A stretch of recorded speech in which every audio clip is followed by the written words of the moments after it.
So, hey, y'all, thanks for stopping in. Most people grew up enjoying, liking, being a fan of Disney or some kind of Disney movie or, Mickey Mouse, whatever, right? And I think that's pretty normal. But, a lot of people, if you're like me, as you grew up, you learned more and more what Disney was about, and it became less and less attractive the more you knew, right?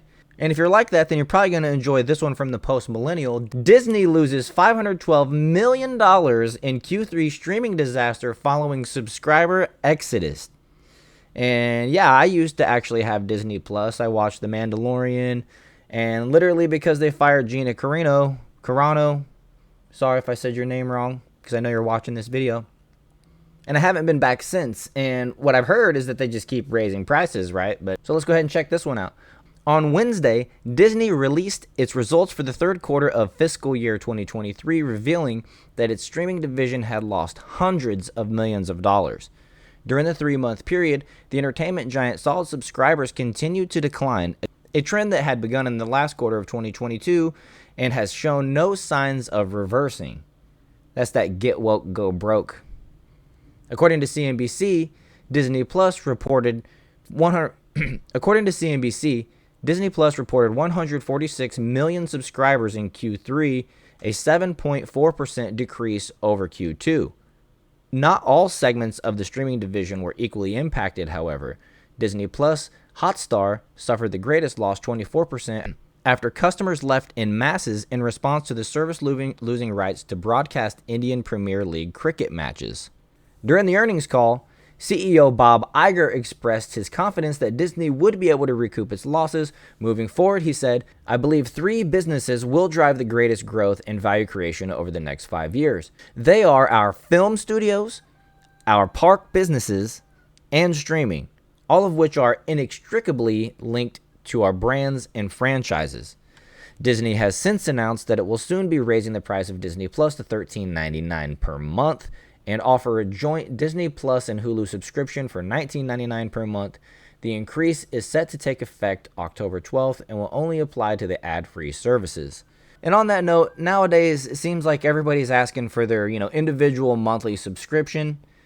Me personally, I'm just asking you guys to hit the like button maybe if you enjoyed this video.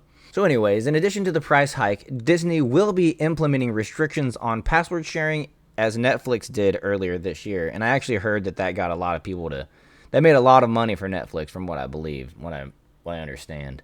I actually kind of thought it would have a opposite effect. Personally, I canceled my Netflix because of that.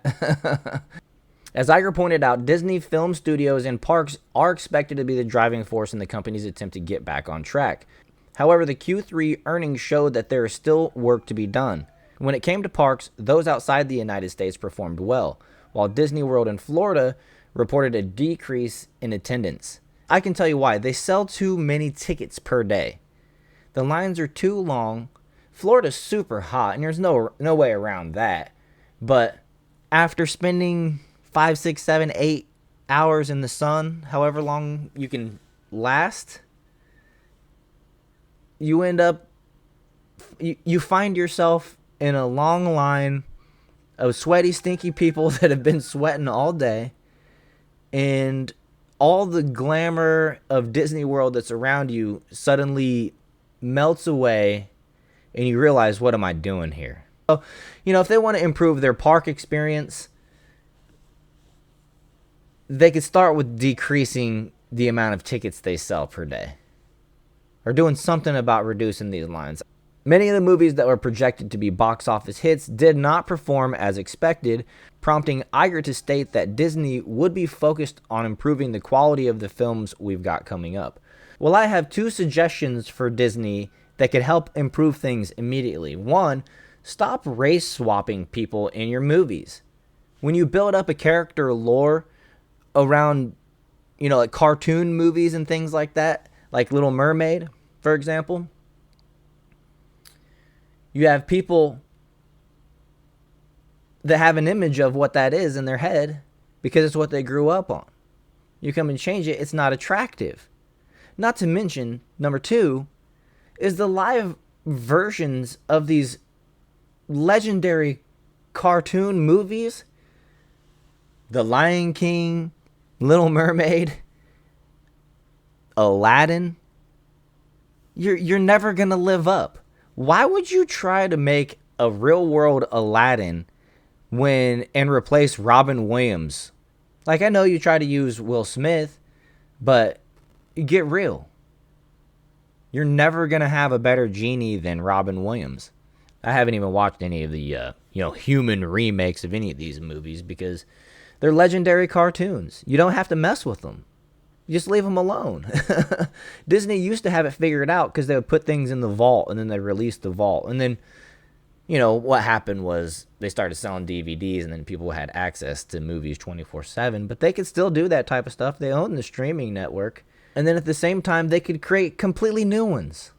Completely new legendary cartoons. You know what I mean? Like, they don't have to retread those tires. Just make some new stuff. Leave the woke out, by the way. Good old hero story. Can't beat it. Another thing about Disney real quick is they're being threatened with the Bud Light style boycott over hiring gender fluid influencer to start selling some of their stuff. I don't know if I really want to. I don't know if I'm really going to compare this to Bud Light and Dylan, but it just seems a poor direction to go right now for a company who's losing money, gone completely woke, then for them to step in the same pool as Bud Light, knowing what Bud Light's going through right now, Anheuser-Busch. Seems off, but that's what these woke companies do. They're trying to get a better social credit score, the ESG, the DE&I. That's what they want. So when you realize that, it makes sense, even though it doesn't make sense. It's much easier just to create a good product, be wholesome, likable, and have your product priced reasonably. $20 a month for Hulu and Disney Plus is a joke. Seriously. Hope you guys enjoyed this video. If you did, please hit the like button, subscribe to the channel, and I will see you guys in the next one.